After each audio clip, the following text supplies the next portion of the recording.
let me start by explaining why I got into this book, and then I'm going to ask like if any of you like did your like homework and thought about what you're thinking, because it's kind of a tricky question.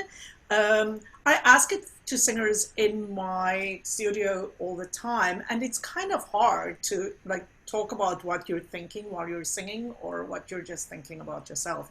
Um, Yvonne Bill, who is not here, actually gave me this book many, many years ago after a summer spent at Paramore.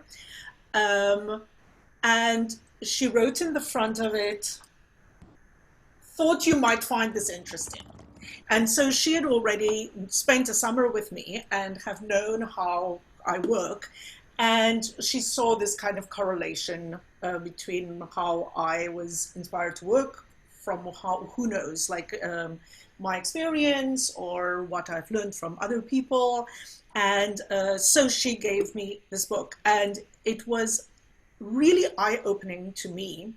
And some of the things that I learned in the book, we will talk about today, but a lot of it we will also talk about in the next couple of weeks. Um, I think for me, it is an interesting book in the self-help category because it is very cognitive and it really has to do with how you think and not trying to tell you not to think, right? So the number one thing I get when I tell people to read this, they're like, oh, is it like the inner game of tennis? And I'm like, no, it's not. It's nothing like the inner game of tennis. It is not based on the idea of like, let's not think, right? So I can ask again if you want to raise your hand, and almost all of you are probably going to raise your hands. If I say, how many of you have been told that you think too much? Yes. Or if you can only get out of your own way, or if you can only stop judging yourself. Right? That last one is very much part of like what Rotella teaches you, but he does not really teach you to stop thinking. He's like, how are you supposed to use your brain so that your brain does not screw up your body? And I think that that is super powerful.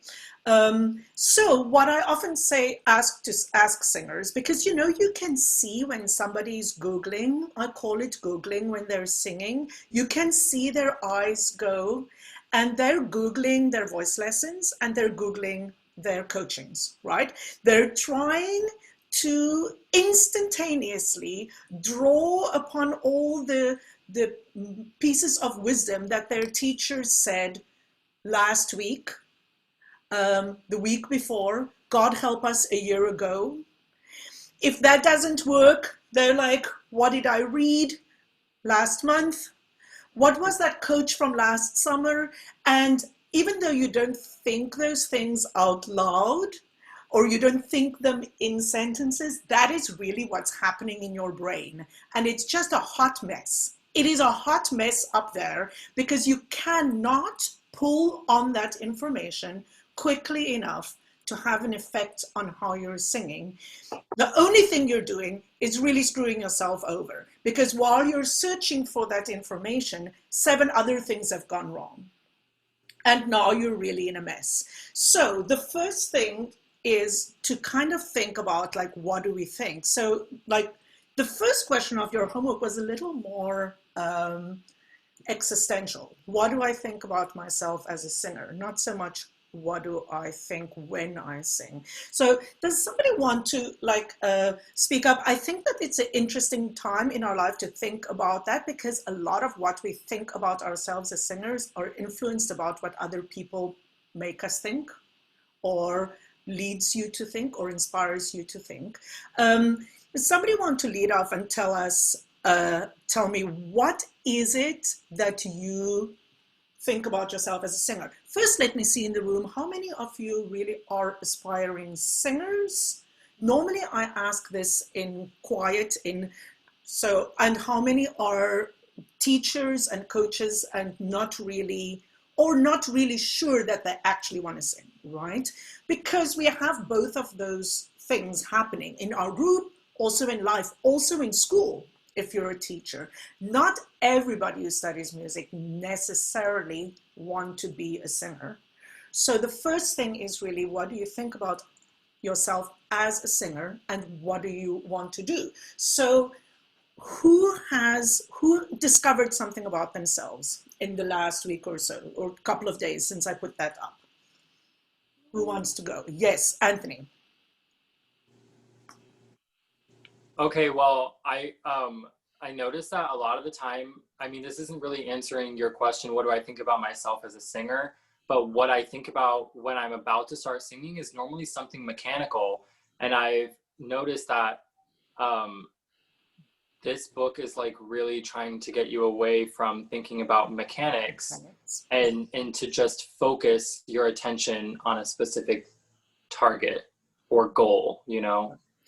While I'm not so into like the hippie things, I'm interested in seeing who wants to say something about. Um, I always was really gung ho on being a singer, and then things happen to me. School, mostly school happens to people, right? I always feel like by the time they're juniors and seniors in my class, the light has already gone out.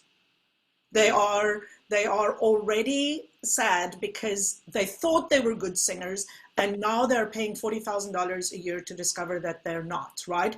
How many of you had that experience, and how have you come through that, Mary? And then Jane. I definitely had that experience. I remember, we all fall in love with music. Typically, I'm from the Midwest and from Ohio, so it was like show choir and musical theater productions, and it was, the summer programs that you do and other choruses that you sing in, and it was amazing. And I had a natural propensity and talent for it, and everybody told me that. I got a lot of like validation and affirmation from that, and then you get into your school and you get your scholarships, and you're like, this is amazing.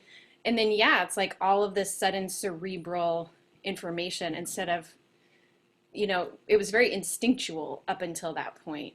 And my process now has been quite interesting because I'm recovering my technique after an illness.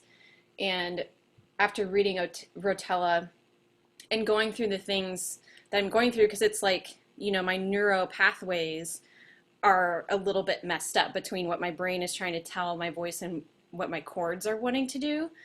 So it's becoming like super crystal clear and apparent to me how these thoughts that we tell ourselves directly affect the function of the folds and how well they're going to do. And I'm having to, it's taking a longer time because of now I have so many years of study and, 2 degrees in it and everything. And then all of that academic micromanagey stuff in there to kind of unpack. And I'm realizing even through, we had a private coaching recently, the simpler that I can make it, the easier it all comes. And then it's like the things that I learned in school suddenly become clear. Oh, this is what they were talking about.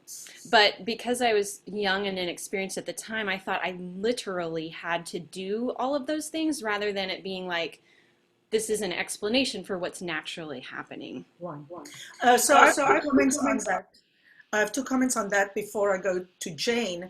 I think one of the big things that we have to think about when we think about how much we loved music and how much we loved singing when we got into it is A, to never forget that reason, because if you lose that kind of amateurish love of music and singing, then it's going to be a very, very hard path, because it is a hard path. In any case, it doesn't matter how positive you are or how hard you work, it is still a hard path. But therefore, it's important to hold on to that.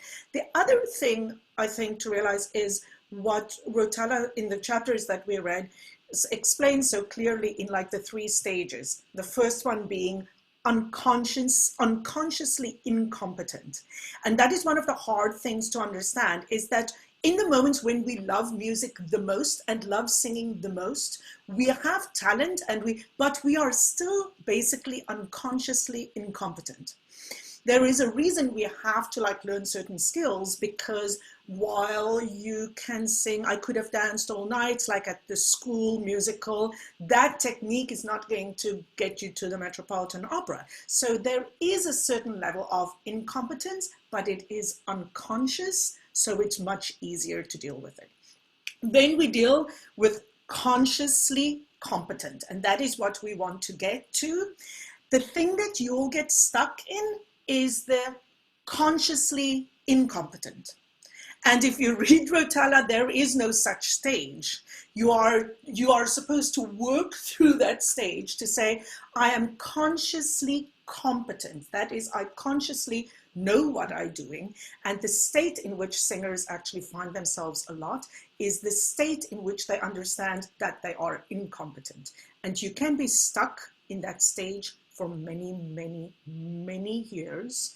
And if you cry on my shoulder in my studio because you are stuck in the non-phase of consciously incompetent, then I feel for you. Because what does that mean to me?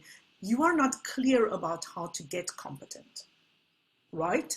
If you know how to get competent by default, you are in fact competent. You are consciously knowing how to get competent. Therefore, you are not incompetent. Incompetence really comes from like not knowing how to get better. Jane, what is your experience? I was thinking about when you were talking about this, about how much my experience in music education, as particularly as I got more advanced, was about making me question my own instincts and the things that I was already good at. I think about like, I went into graduate school and I passed out of 3 semesters of sight reading. I've always been a very quick learner with a great ear. And I got to the final semester and the teacher was like, well, you're doing it wrong. I was like, how can I like passed 3 of your tests. Like, how wrong could it possibly be? And like the idea that a lot of it was making me realize the things I needed to improve while also not handing me the tools to improve them, saying that you need to fix this. How, like, I don't know, like pray to the gods of music or something. Like, right. It was a very frustrating experience because it's tough to, like, I have difficulty understanding the educational purpose of basically telling someone, you're thinking too much. Right. So, but here's not how to fix that. Just that's the problem. Extremely important that as we go into the fall session and all of the other work that we're going to do outside of Akai, for those of you who were with us in the summer as well, is that is always our goal. And I'm always like asking coaches I work with and hoping that teachers try to never say what is wrong if they don't have a very clear way to say how to improve it. And the words that get thrown around a lot in our world that you should improve are these 2 words, legato and style. Those are catchwords. Every second person uses them. Oh, you need to just improve your legato. Oh, you just need a little more style. And these are the 2 things that people very seldomly get really specific. And therefore we can say, you can let that part, I want us to let go right now, because we are going to talk extremely specifically about how to get better at all of those things, right? So the purpose today for me really is the most important purpose today is to let go of all frustrations that are attached to I don't know how.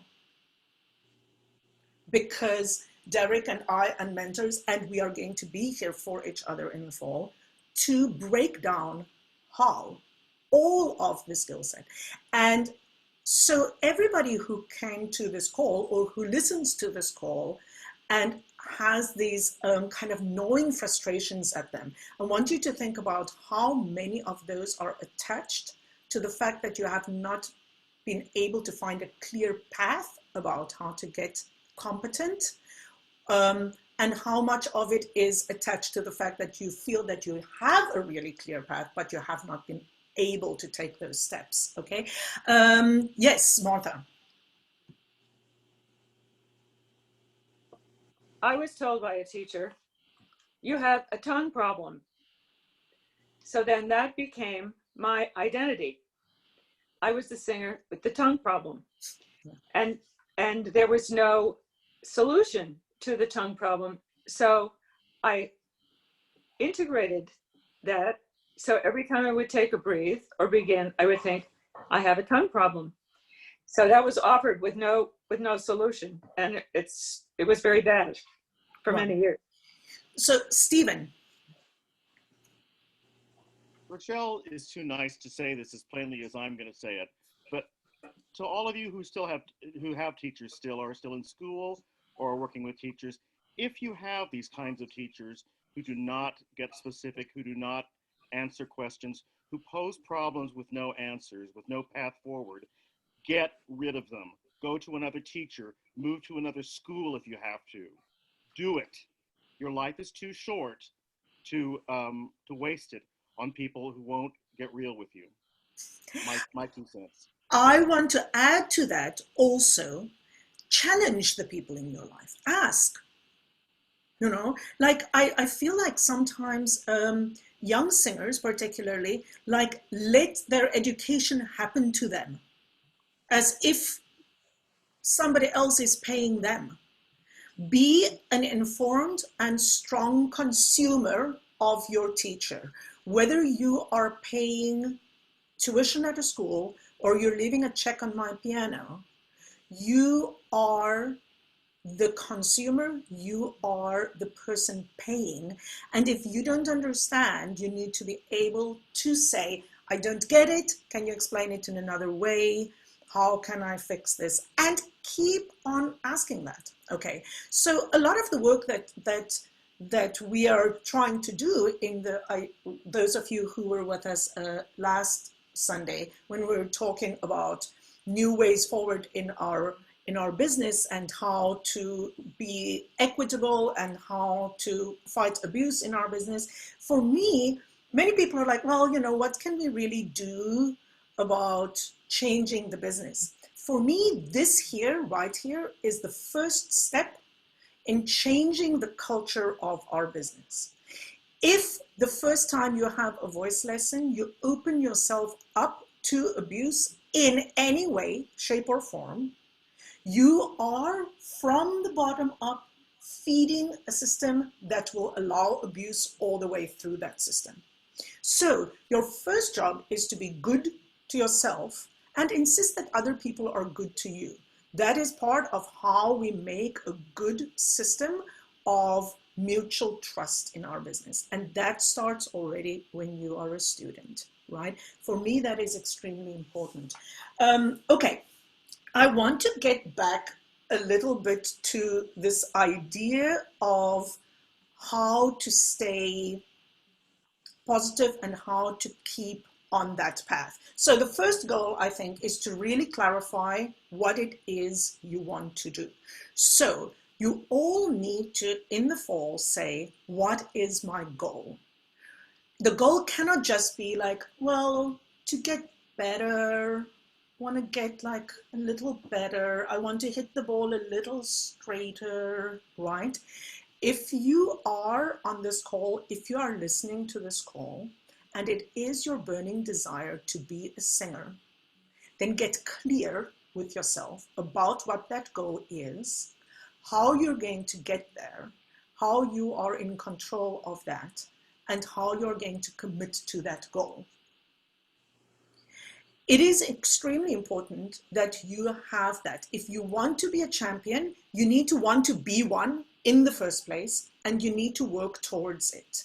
You cannot just kind of be in the school of fish that's swimming in a general direction and saying, well, why didn't I win? Well, you didn't because you didn't like commit yourself fully to that dream. And that is a hard thing. I don't know if people ask singers enough to really ask themselves if that is what they want. Just going to school does not mean that everybody has the same goal. If you are on this call or listening to this call and you say, well, I would like to like make a living at singing, but it's okay if I don't become Renee Fleming. That is a funky goal to have, because you're already telling yourself you want to be successful, but not as successful as like the most important people. If you really want to be a singer, you want to say, I want to be a singer. I want to be the best singer I can be. Whether you become Renee Fleming or not, that has nothing to do with you and your goals.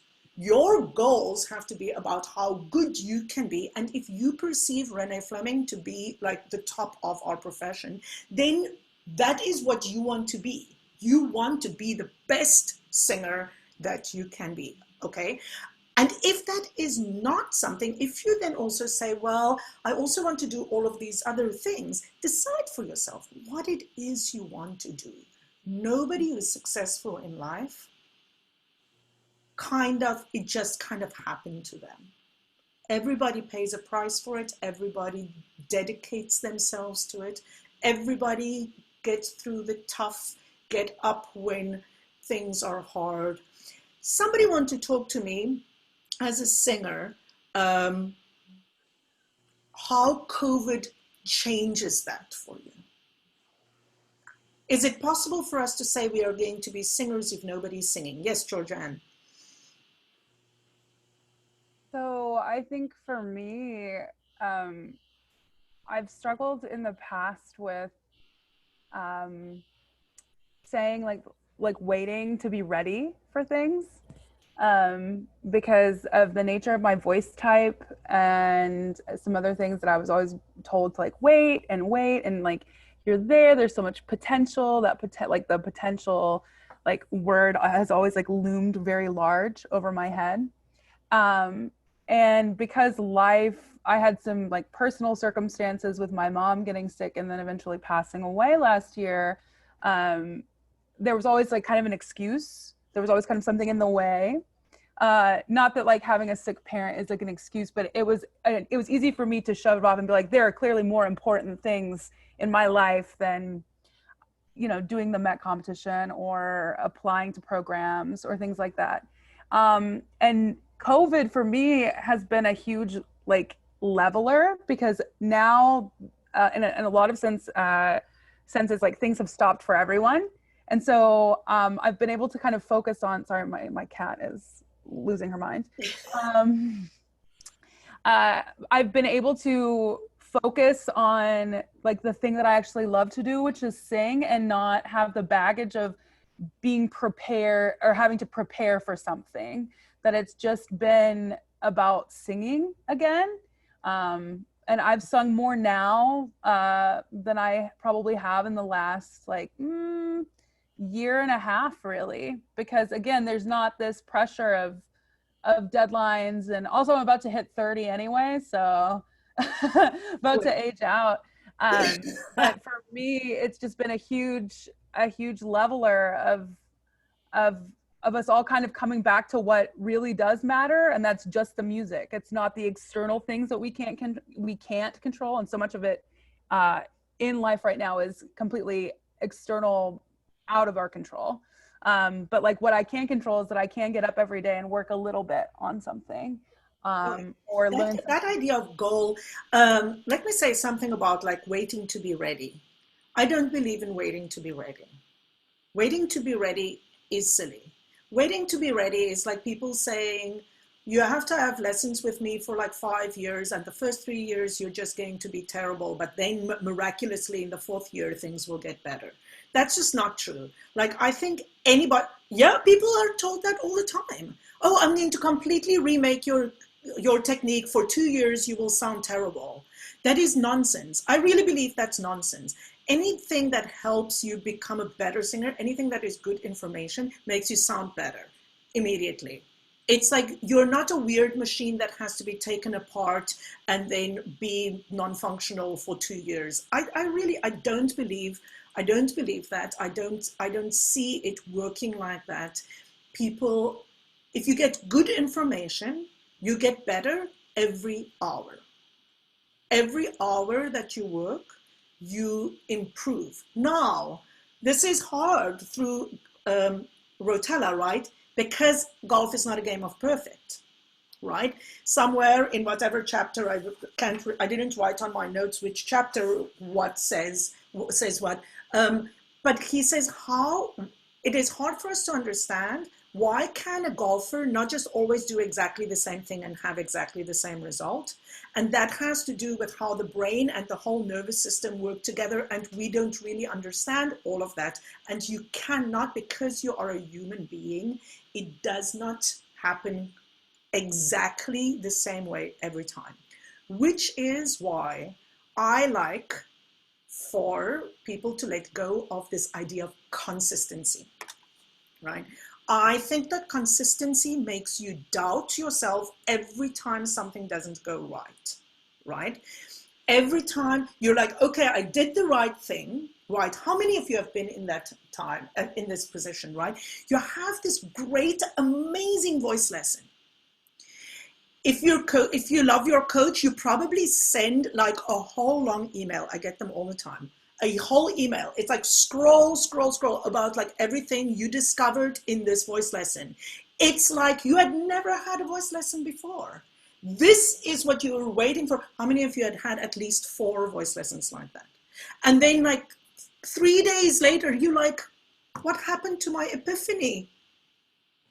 I was on cloud 9, and now this whole epiphany has just disappeared, and now you doubt everything. Because why? You sang one phrase and it didn't feel like that, it didn't sound like that, and you are just a disaster, all of it. So I don't believe in epiphanies either.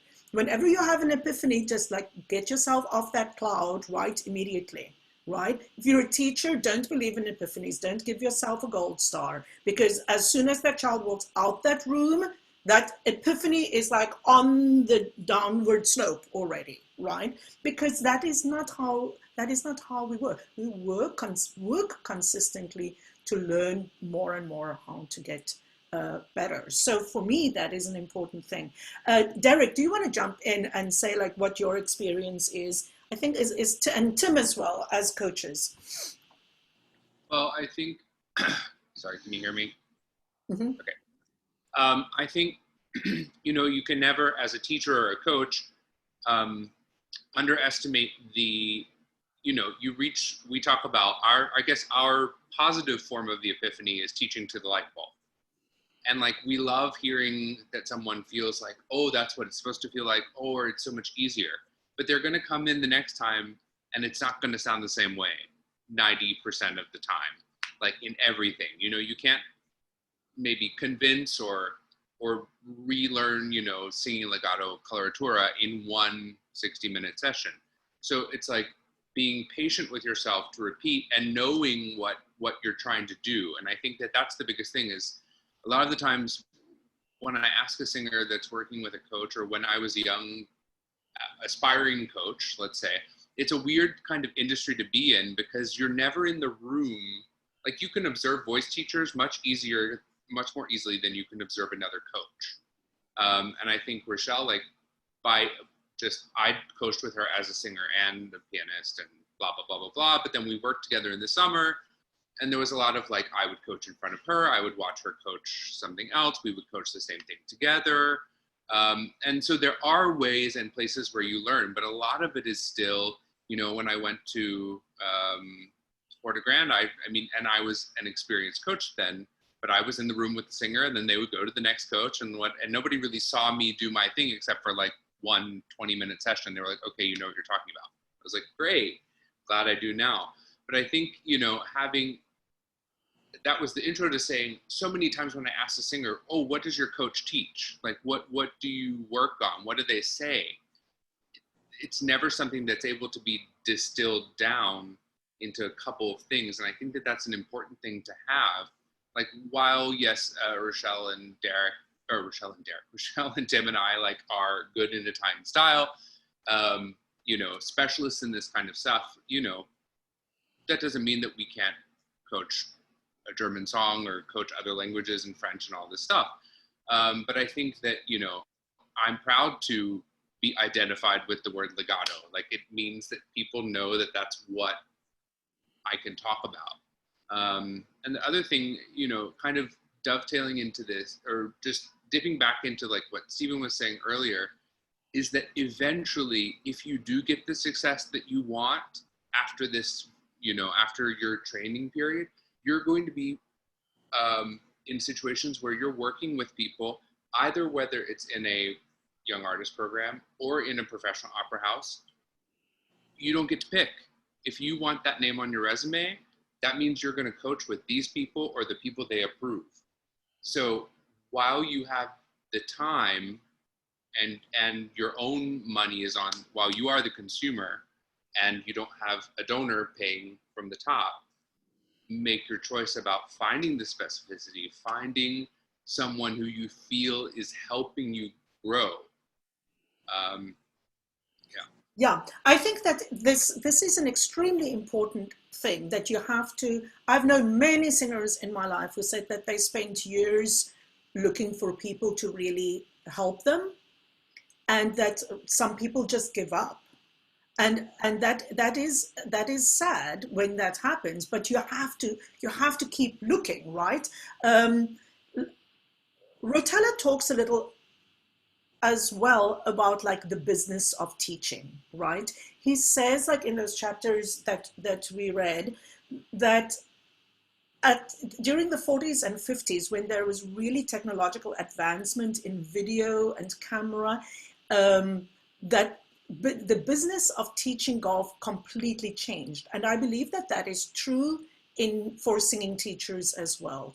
Like when it became possible through all kinds of technology, not only voice signs, but just the simplicity of recording video, all of a sudden it became possible to dissect things and unravel things more and more and more. And it became a whole science of who unravels like how and who builds it together like what.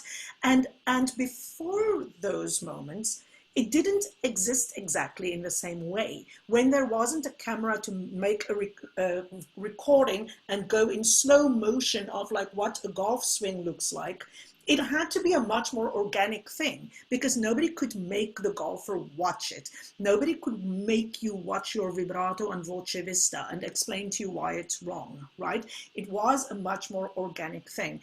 And I believe that it is true that singing through the development of technology became a very, very large business. And that is also a complication in COVID. The people who have work during COVID are teachers, and particularly teachers of young singers who are still at school, right? Which is, when you think about it, how that world turned around. The people they are teaching to sing have no stages to perform on, but the business of teaching is alive and well and has had a whole resurgence of like what microphone it can use and what video camera and what platform. Like it just stormed ahead into the technological age with all of the new things that we can think about. Not only that, there are twice as many teachers today as there were 6 months ago. Everybody who never thought about teaching is now all of a sudden teaching, because what can you do? You can go on Zoom and teach. It becomes more and more difficult for you guys who are here like preparing to sing, because sing we are going to, right? We're definitely like people like just landed from like a spacecraft and like landed in the ocean of Florida, right? If that's going to happen, we're going to have opera on stages again. Don't worry, it's not going to stay in the parking lot. It's not going to stay social distancing. And therefore I'm very excited about Georgianne's like idea, because this has always been my idea, right? If we can just keep body and soul together from a financial perspective, we have an opportunity to really get specific. And we here at Bel Canto Bootcamp is working our asses off to be those people. If you're friends with me on Facebook, you will see that I made a post, would have seen that I made a post, was it maybe yesterday, about giving a man a fish or teaching him how to fish. And I'm really horrified at seeing on Facebook how many people want to sell singers more and more fish. Let me give everything to you. There are websites where you can buy $1.99 for a translation, $2.99 for IPA, $3.99 for whatever. And the more time people have to make these little bits of information go out into the world and like sell you a little fish, the world is full of that at the moment. And we are working very hard not to be that. And I can tell you it's a struggle because everybody's like, well, why don't you just make an ARIA package and sell it for $2.99? Because, 3,000 people might buy it. But what am I achieving by that? Nothing, because I am not teaching a singer to be empowered. Empowerment shouldn't mean how many $2.99s do I have to pay for what little bits of information and try to get it in my head and then regurgitate that, right? So this is about really learning your process, being powerful in what that is, right? So for those of you who are going to be part of the ARIA packages in the fall, people who are with us in the summer, that's already something that I'm thinking about, right? We're voting about working on ARIAs, but I'm like, how do we keep ourselves accountable in saying we learn to do it for ourselves, not just these are the 5 ARIAs that now will be debunked for me by other people, right? How do we keep on learning? Tim, how about you? All right. Well, I feel like you both said a lot of great things already, so I'm just going to kind of keep it brief. For me, I also have some doubts for my own coaching. Like as a coach, sometimes I feel like I will have explained a concept to a singer and then I won't see them for a couple of years and then they come back and I feel like things haven't improved. And so for me, sometimes I feel like, did I not explain it properly? And so I'm always still also trying to figure out how much of it is like me trying to improve my own coaching so people will understand better, or how much of it is like, do I need to like keep insisting? And there's that repetition, because sometimes as coaches or as other teachers, you don't always see your singers or your students regularly enough to keep on, reviewing those facts or the epiphanies, as you call them. That's why I think those epiphanies kind of like start to kind of like fall off the edge, and you think, okay, well, do I need to keep up that like every week or every few days, and then I don't have the time, I feel like, to like coach a lot of different people. And it's like trying to balance the idea of like, do I need to like only focus on a few singers more regularly to get the best out of them, or do I like have to coach more people? And it's like finding that balance. I have trouble kind of figuring out like, maybe like I need to distill those concepts like clearly. And I think I'm big into those ideas of understanding a concept more and more, because for me, I'm firmly in the camp where like, how sometimes people say like, oh, I don't want to know how something, like that's the magic, like just let it be magic. But for me, understanding something makes something more magical. That's how I feel about it. And I also understand like now that we've like micromanaged with the voice science with recordings, that it's not the same though for human beings to like put things together. Like it's this kind of idea where you're a human being trying to understand and like think a lot, but then you like trying to think in the right way. And I'm really excited to have like learned to read this book to say like where to focus that, that thought process. I'm still figuring it out. I mean, I think that let's think a little. So, in the chat, I see, what about like not being able to explain it enough ways, right? Well, you have to, in the perfect world, the people you work with, they're very clear about what it is they're good at. And if somebody is really good at something, they can explain that to you within 30 minutes. I promise you that, right? Like here, we're good at legato, we're good at registration, we're good at Italian style. We are comfortable saying those things because those are our study fields. We have spent however many years collectively, we all have together getting really good at that. And we are happy to say what it is we don't know. Either because it doesn't interest us or my life is too short to know everything about everything. And we find you can always trust people who are like that. Don't trust people who pretend to know everything. Nobody knows everything, right? So Yes, do we, if what you do can be explained in 30 minutes, how do you keep doing that for 10 years with the same person? Well, that depends on how big that truth is. So here, Bel Canto Bootcamp is in good business because legato is a big damn truth. And legato is a thing that you need all the time. Yes, Derek. Well, just to go along with that, it's like I'm firmly in the camp that like I'm an opera coach, a voice teacher is a voice teacher. We are not therapists. We are not psychologists. We are not chakra openers, yoga teachers, this, that, the other. If you have some kind of expertise in that and want to manifest yourself as that, go for it. Like yoga voice, like great, whatever, moving on. But I think, you know, in my past life, like I was an organist, so I still have a lot of priest friends, and a lot of people will come to clergy with kind of, you know, these problems, and in the same way that they do with opera coaches or, you know, voice teachers, trusted people in their lives. And I don't have so much of that because, you know, I'm still young, I'm a guy. Rochelle has much more of that because, you know, she's much more experienced. And I think there has to be the point of saying, okay, we've now talked about this 2 times, 3 times. I'm happy to like discuss it to the point that I can be helpful, but I'm no longer helpful. There are people who are professionals in this field. Like you going to a voice lesson to talk about blockage in whatever oral system you have. Like for me, it's like, okay, well, these models that we have for singing did not know what a chakra was. Like, so if that is a discovery that has come across like in the past time that is helpful to you, that's great. But like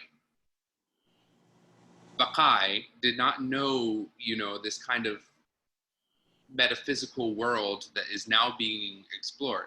So it's kind of, to me, it's not, I'm a yes and person, but I firmly believe in like people being experts in what they're experts at. And you know, if you as a student want to join into that process and be part of it, great. But at the second where it stops working, just like anything else, like get out. Right. I cannot agree with that more. Is that if everybody stays clear about what their goals are, I want to get better. I want to understand more what I'm doing. Right. So legato, registration, ornamentation, cadenzas, you know, like and the ability to keep putting things together, right? You want to learn skills, and that is what we do. We teach skill set. We don't teach how each phrase goes because you don't have enough money and I don't have enough time, right? I cannot teach you just like a parrot how each phrase goes because it is not effective and it does not make for a good performance. A singer who is just like taught like a parrot is not a powerful performer on stage. It is just true. What I want us to think a little about, yes, Emily, I see your hand.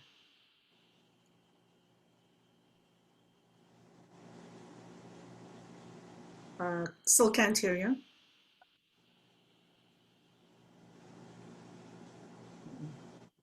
Not yet. Okay, now can you hear me? Yes. Okay, my Bluetooth just wasn't working, I guess.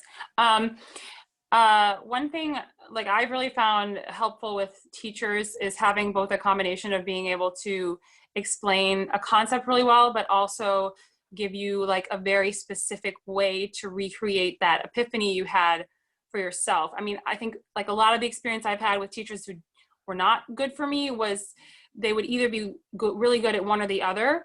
And I could understand the concept, but then I would go home and not really have like a concrete way of making it happen again for myself without their immediate feedback. Right. And that's one thing I think that's one thing that's good about this group and the Bakai is just like, because it's such like simple building, it's like building blocks, you know, everything is foundational and then you build upon that. So that you always have like a way of, I don't know, finding, like you always have steps to get you somewhere. But and also as a teacher, I've like, that's something that I'm always searching for is like, how can I give them something that they can go home and do that will guarantee that they feel the same thing that we were working on, or, you know, as opposed to just having them understand the concept. Right. This is a perfect segue into getting towards like, what are those things? So what do I think, right? So in the first part of Rotella, he talks a lot about how you have to have purpose, you have to have commitment. It's these basically big goals. He talks about how you have to accept the fact that you are not perfect. And then he starts to think, he starts, as Anthony said, talking about how you cannot stay focused on the mechanics. Now, this business that we're talking about a lot about, like, how do you get better at legato? How do you, oh, diction, right? We haven't even talked about diction. How do I get, people get taught this, oh, stop chewing your words. Well, that's, I know what I should stop doing, but what do I do in its stead, right? Rotella also says you can't, the brain doesn't understand don't. A friend of ours says you cannot do a don't. You cannot just step away from the, oh, Martha's tongue. Oh, you're the one with the tongue. Oh, I shouldn't like with my tongue, right? What do you do instead? That is the mechanicals, the mechanics of understanding. How do I sing a L without chewing my jaw? How do I say a rolled R without grabbing my throat? Those are the mechanics. And Rotella tells you that you cannot think about those things in the process of performing. I want to say talk for a second about what I feel is not clear for singers. Singers think students are taught. Mostly these things we are taught. You don't come up with these ideas on your own. You are taught that in the studio you work on technique, and then on the stage you perform. You take your technique apart in the studio, and then you just sing, be the character, be Susanna. Don't think about the technique, right? That is what you're taught.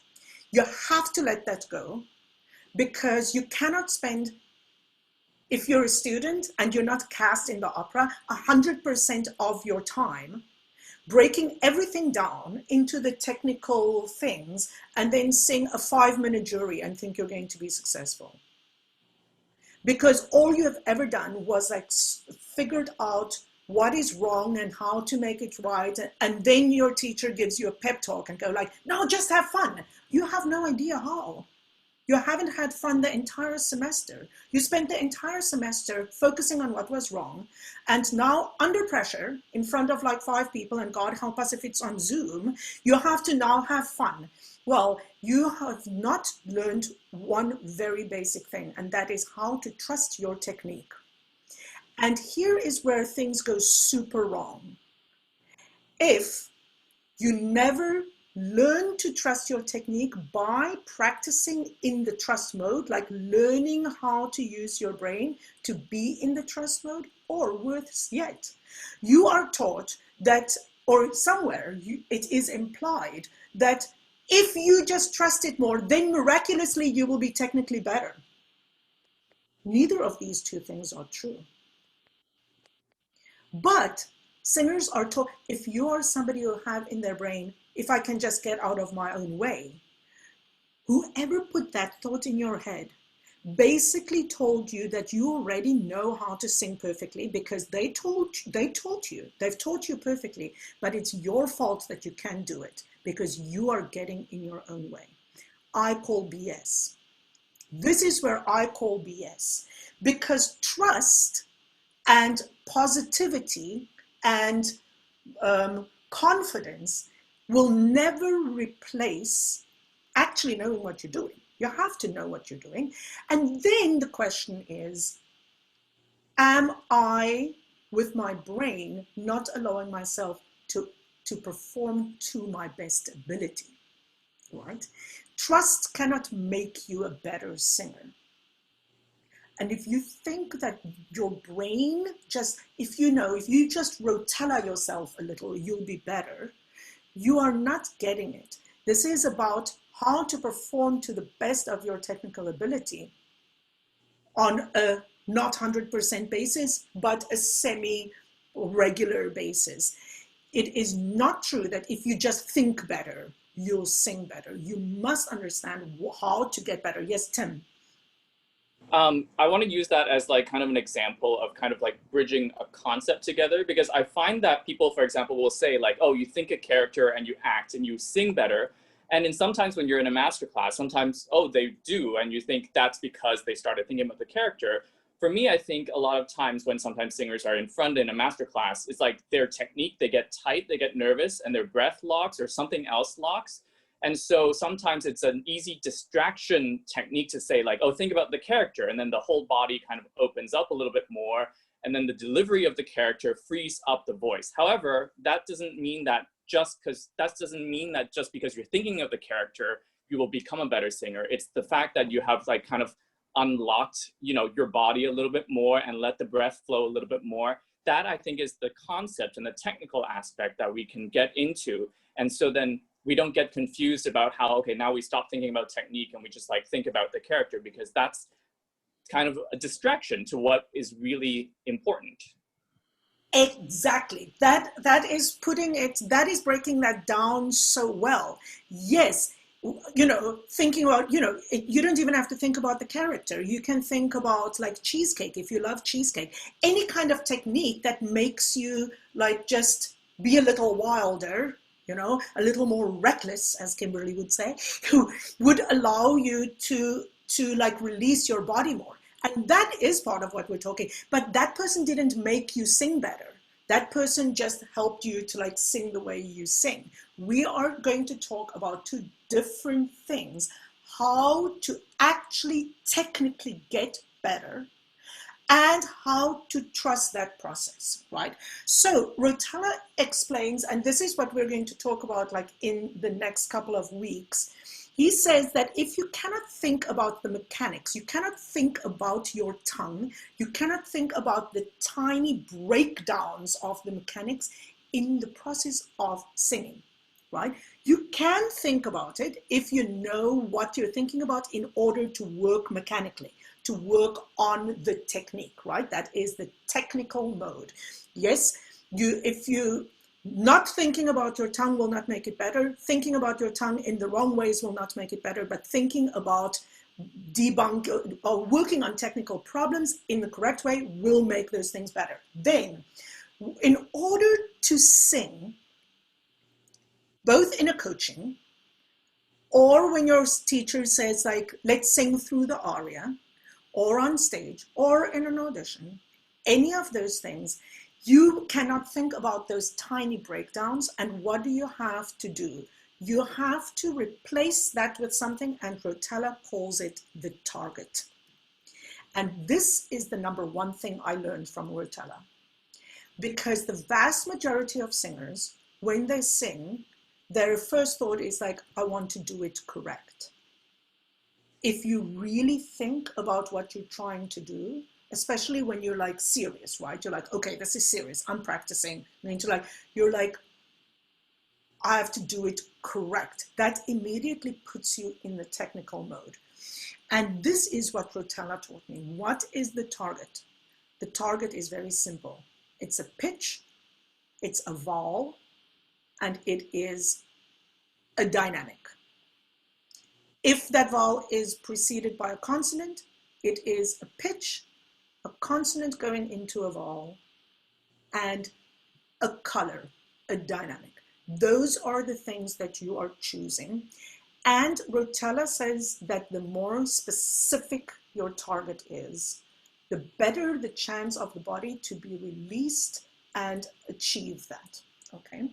So what we are going to talk about next week, mostly, is what in Rotella is called the pre-shot routine. That is, how do you set yourself up for success? So I want you, for next week, to think about this idea of pre-shot routine. If you're not allowed to think mechanically, what do you think or what do you do? As you read this middle part of Rotella, you're going to get a lot of information there about what is a good pre-shot routine. It has to do with repeatability, doing the same thing every time. I think he's already referred to the fact that basketball players will do exactly the same thing when they have to free throw. Do not get ready to sing a phrase and then go freelancing about what you're going to think. Every phrase does not have another thing. No, you want to have your pre-shot routine. What do you think? And you have to experiment with that, right? If that process doesn't work for you, you have to change it a little. But think a little about that, because that pre-shot routine, what happens, and this can be over a long period of time, right? Most performers have a long pre-shot routine that starts the morning of a performance, right? They have to sleep late, or they have to get up early, and they have to have a certain thing for breakfast. You know, this idea of routine is very much part of the performance system. But I am talking about your pre-shot routine every time you take a breath to sing a phrase. Very, very simple. The pre-shot routine cannot have, Rotella will teach this to you, but I just talk about it a little in singer terms. It cannot have the word don't in it. It cannot be relax your tongue. It cannot have anything to do with what you shouldn't do. It has to be simple, and it has to be repeatable. And then it has to lead you towards the target. So it's always going to have some version to do with the target, right? So experiment in this week when you practice, like, what do I think? If I just think most people have some version of target, what happens with their body. If you think, what are some things that people think when they think about breath? Open, right? It can be the word open, it can be deep, it can just be a feeling. It doesn't have to have a word. And in the moment of it can be release. It can be deep release. It can be literally just a feeling that you can see on singers' faces. When you look at great singers, in the second before they sing, you see like an open availability of the entire person and instrument. You see what some people refer to as the mask, which we don't talk about, right? I think those are all outside things. People are like, put it in the mask. But you see like an alive face that is open and available.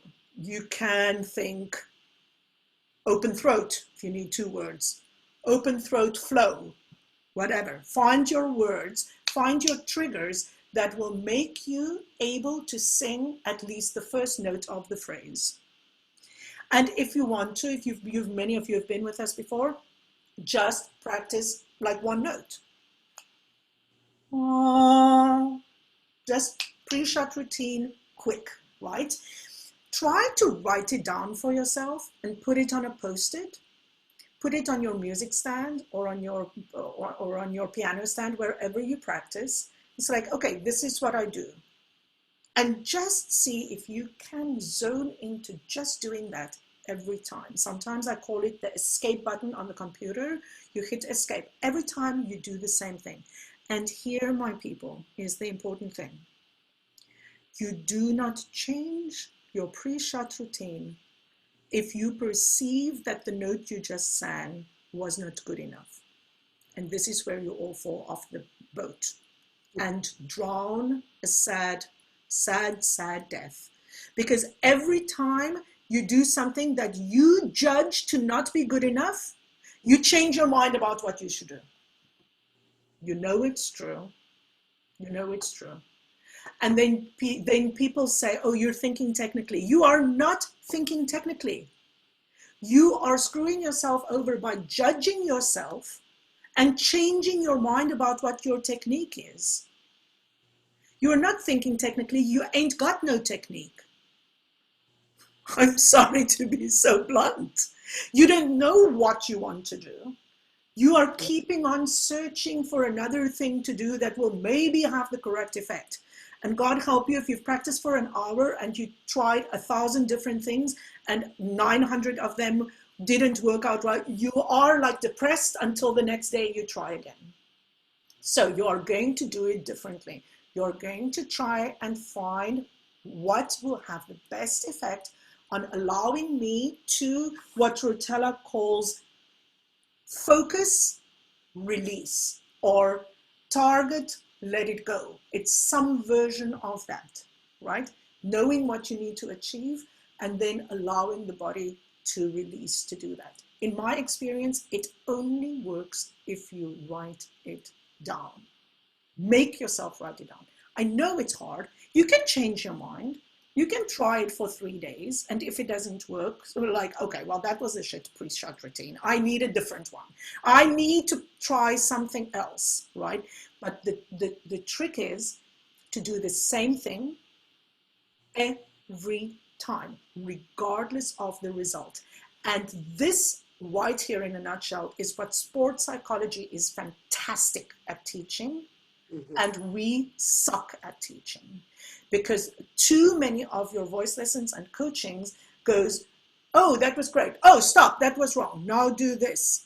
Now this was wrong. Now try this. And you have so many tools to fix so many problems that when you sing, you don't know what tool to take out of that tool chest. So this is a different way I see. Who is it? It's Michael. Michael is nodding. I do not know what to think. So those technical thoughts are only there for when you're trying to figure out something. That is not there for when you take a breath to sing a phrase. Closing thoughts from anyone. It's 4 o'clock. It's past 4 o'clock. Anybody want to like summarize and tell me what you hear, what you think? Are you clear on your homework? Yes, Judith. I think what struck me was, this idea of getting out of your own way, which is like a don't get in your own way. Well, what are you supposed to do? Where am I supposed to go? Oh, well, I'll stand over here.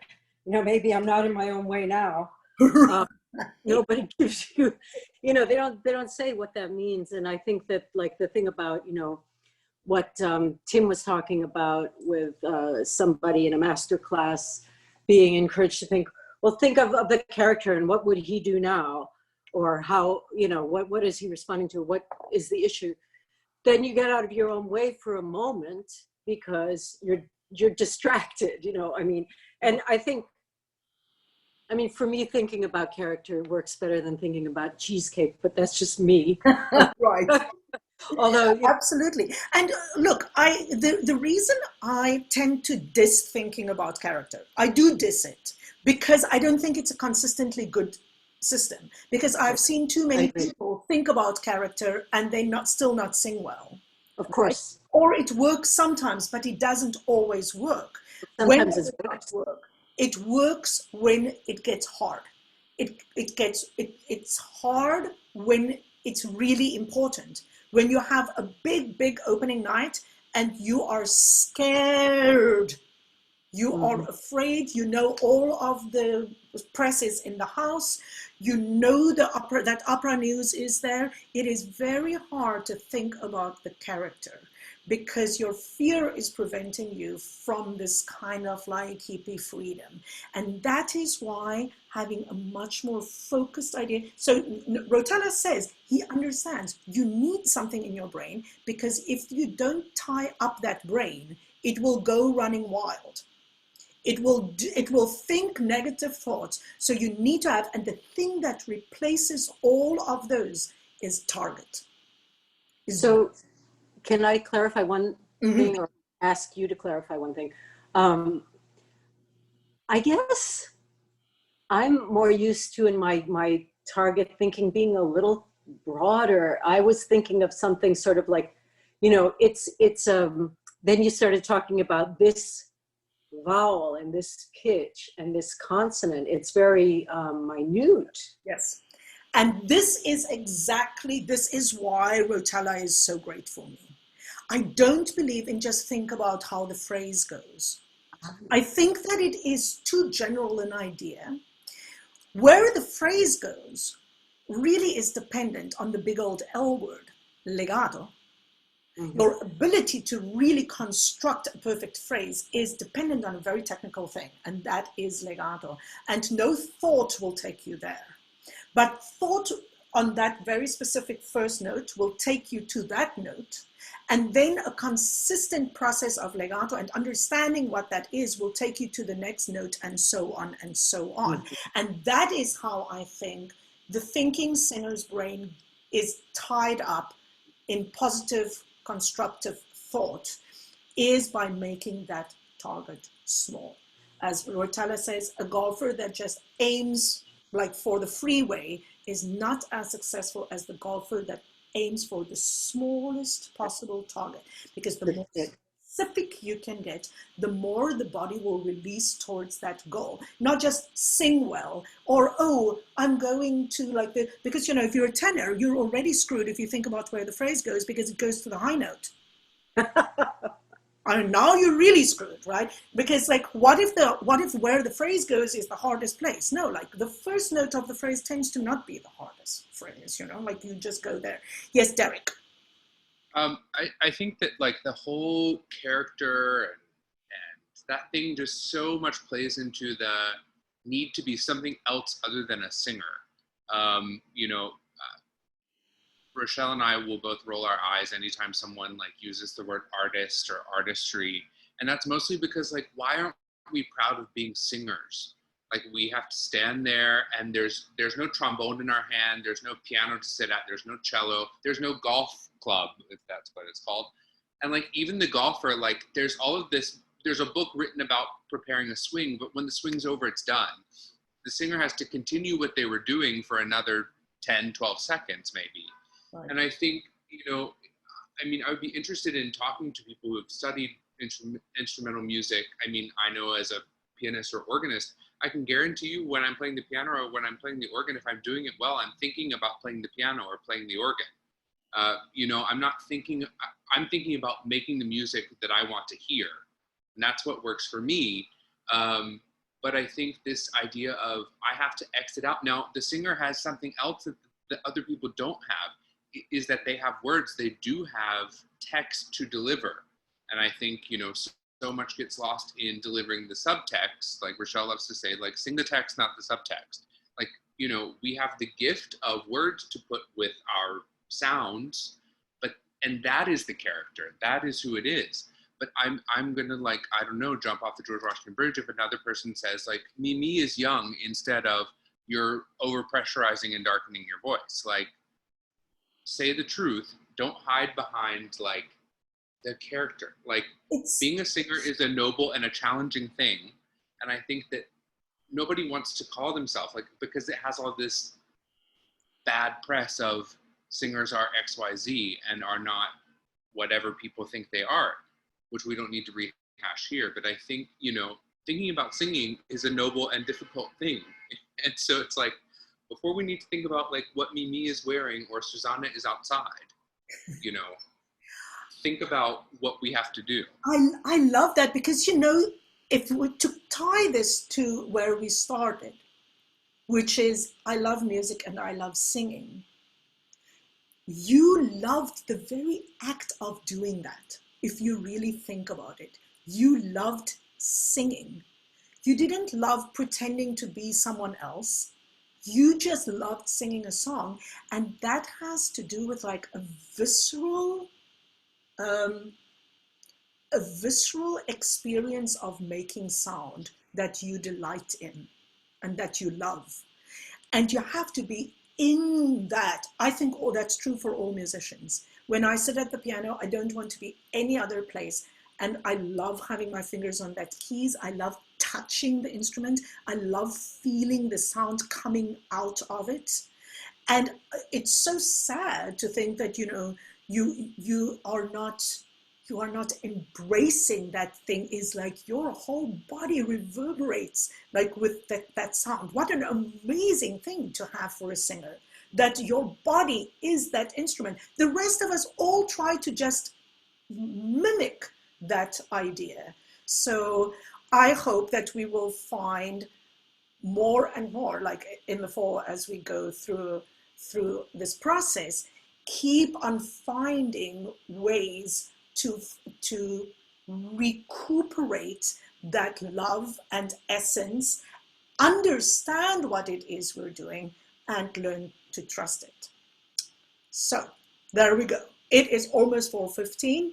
Thank you all very much for visiting with me. Thank you for sharing your thoughts and your fears and your hopes. Get super specific, get out your post-it, write something very simple down that is progressively positive and life-giving to each phrase you're going to sing. Thank you so much. I will see you next week. Bye-bye.